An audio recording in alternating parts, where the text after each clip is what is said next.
আপনারা দেখছেন তকমা নিউজ, খবরের সাথে সবার হাতে। আমরা একটা প্রোগ্রাম নিয়েছি গভর্নমেন্টের, আমাদের পাড়া আমাদের সমাধান।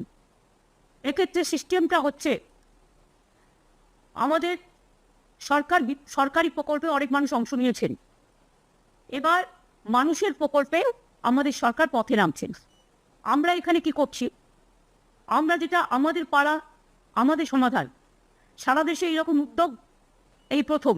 গ্রামে ছোট ছোট সমস্যা থাকে, সেটা আমাদের সরকারি অফিসাররা শুনবেন এবং তাদের একটা জায়গায় একত্রিত করবে। 3টে করে বুথ নিয়ে একটা সেন্টার হবে, একটা পাড়া হবে। এবার 3টে বুথ নিয়ে আমাদের 80,000 বুথ আছে। এটা করতে 2 মাস সময় লাগবে, কারণ একটা বুথ থেকে আরেকটা বুথে যাবে, একটা বুথ থেকে আরেকটা বুথে যাবে। এবং একদিন করে প্রত্যেকটা বুথে তারা সারাদিন থাকবে এবং সেখানকার সাধারণ মানুষ, তাদের জন্য একটা করে জায়গা থাকবে, সেখানে এসে তারা তাদের গ্রামের সমস্যা জানাতে পারে। এটা গ্রামের সমস্যা এবং সেক্ষেত্রে আলোচনা করে সরকারি অফিসাররা ঠিক করবে কতটুকু আমরা করতে পারি। সমস্ত কাজই হবে স্বচ্ছতা বজায় রেখে, নিরপেক্ষতা মেনে, অনলাইন পোর্টালের মাধ্যমে, কিন্তু মানুষ নিজের সমস্যা নিজে জানাতে পারে, নিজের কাগজ নিজে জমা দিতে পারে।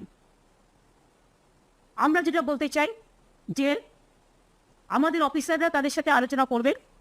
3টে বুথ নিয়ে একদিন করে ক্যাম্প হবে পাড়ায় পাড়ায়, মানে 3টে বুথ নিয়ে আমাদের 80,000 বুথ আছে। এবং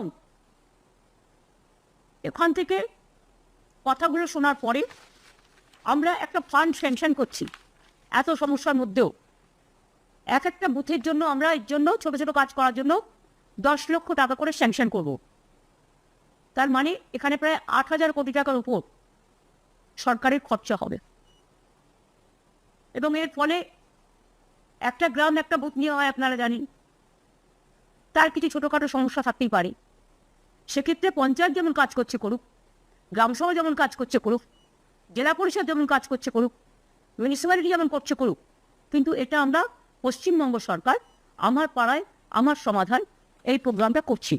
এটা শুরু হবে 2 আগস্ট থেকে, স্যাটারডে থেকে হবে। এটা হচ্ছে রাজ্য স্তরে এর জন্য একটা টাস্ক ফোর্স হবে, তার দায়িত্বে থাকবেন চিফ সেক্রেটারি নিজেই, ফাইন্যান্স সেক্রেটারি ও অন্যান্য দপ্তরের ইম্পর্টেন্ট যারা এইসব কাজ রিলেটেড, তাদের নিয়ে চিফ সেক্রেটারি মাথায় থেকে একটা টাস্ক ফোর্স তৈরি করবে যারা এটাকে মনিটরিং করবে। আর সেম টাস্ক ফোর্স ডিস্ট্রিক্ট লেভেলেও সিএস তৈরি করে দেবেন, সেখানে যারা মনিটরিং করবে। এবং পুলিশ তো সাথে নিশ্চয়ই থাকবে, কারণ 9 তো তাদের দেখতে হয়।